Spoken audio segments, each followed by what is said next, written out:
ನಮಸ್ಕಾರ. ನಮ್ಮ ಕರ್ನಾಟಕ ಮಂದಿಗೆ ಫುಲ್ ಹಸುವಾಗನ ನಾ ಈಗ ಮ್ಯಾಗಿ ಮಾಡ್ತೀನಿ ಅಂದರೆ ಫಸ್ಟ್ ಕ್ಲಾಸ. ಮತ್ತು ನಿಮಗೆ ಯಾರ್ಯಾರು ಮ್ಯಾಗಿ ಮಾಡೋ ಬರ್ತಿದ್ದು ಕಮೆಂಟ್ ಮಾಡಿ ಹೇಳ್ರಿ. ಮತ್ತು ನೋಡ್ರಿ ನಮ್ಮ ಹುಲಿ ಹಂಗೆ ಡಬ್ಬಿ ಬಿತ್ತಿಲ್ಲ ಐತ್ರಿ. ಇವತ್ತು ನಾವು ಹೊಂಟಿದ್ದೇವೆ ಶಂಕೇಶ್ವರ ಗಣಪತಿ ನೋಡಕ್ಕೆ, ಇಲಗಾರ ಗಣಪತಿ ನೋಡಕ್ಕೆ. ಅಟ್ರಾಗ ಚುಕ್ಕಡಿಗೆ ಬಂದು ನೋಡ್ರಿ. ನಮ್ಮ ಚುಕ್ಕಡಿ ಮಂದಿ ಯಾರು ನೋಡೋದಾರ ಕಮೆಂಟ್ ಮಾಡಿರಿ. ಶಂಕೇಶ್ವರದಾಗ ಬಂದರು, ನೀರಡಿಕೆ ಆಗಿದ್ದು ಮತ್ತು ನೀರು ಬಾಟ್ಲಿ ಒಂದು ತೊಗೊಂಡ್ರಿ. ಫಸ್ಟ್ ಕ್ಲಾಸ್ ನೀರು ಕುಡಿದ್ರಿ. ಗಾಡಿ ಅದು ಪಾರ್ಕ್ ಮಾಡಿದ್ರಿ. ಇವತ್ತು ಲಾಸ್ಟ್ ಐತೆ ನಮ್ಮ ಮಂದಿ ನೋಡ್ರಿ, ಫುಲ್ ಭಯಂಕರ ಬಂದಿದ್ರಿ. ಮುದುಕ್ ಪೇಡೆ ತೊಗೊಂಡ್ರಿ ಗಣಪತಿಗೆ.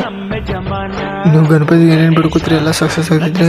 ನಾನು ಕರ್ನಾಟಕ ಮಹಾರಾಷ್ಟ್ರದಿಂದ ಎಲ್ಲ ಮಂದಿ ಬರ್ತಿದ್ರಿ. ಇಲ್ಲಿ ಭಾಳ ಧೂಳಿಂದ ಬರ್ತಿದ್ರಿ.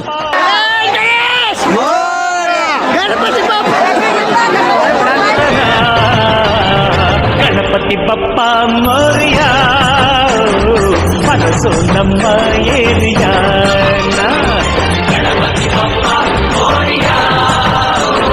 ಗಣಪತಿ ಕಾಲ್ಪಿದ ದರ್ಶನಕ್ಕೆ ಹೊರಗೆ ಬಂದ್ರಿ.